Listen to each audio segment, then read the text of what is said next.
Here's his house. They searched miles outside of that neighborhood for days. Helicopters on the ground. They even drained a lake. He's nowhere. I don't think Sebastian would have gone outside on his own. There's someone else involved here.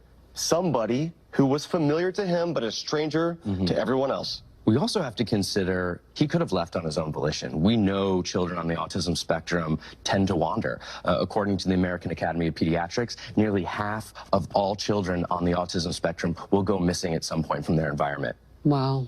But I think something caused him to flee his home. Was that into the open arms of a predator, or was there a roaming predator that just happened to see Sebastian walking down through the neighborhood? And to me, one thing that stands out is his shoes. He always wore his shoes according to his mom. Yeah. She shared a story that as a younger boy, he walked through a pile of dirt, turned out to be a bed of fire ants, and he had a thing about always wearing his socks and shoes.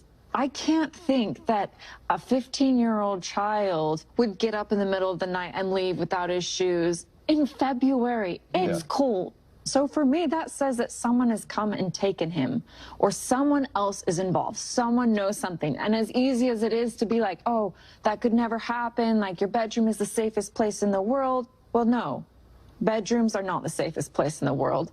I was taken from my bedroom. It can happen to anyone. Yeah. So when you consider what you just said, Elizabeth, and according to Katie, that night, she goes to bed, he goes to bed, then around 10 p.m., there's a bump or a thud. She calls out to him. He says, you know, I'm fine. Yes, ma'am. I'll start moving.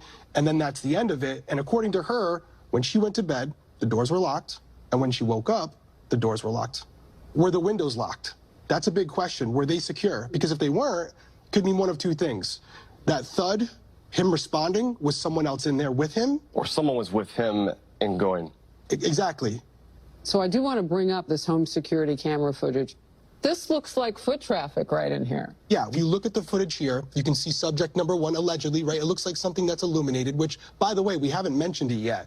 According to Katie, there was a flashlight that Sebastian liked using that was missing. So you consider that, it does look like two people holding flashlights. Yes, that paints a picture that is foul play. Yes.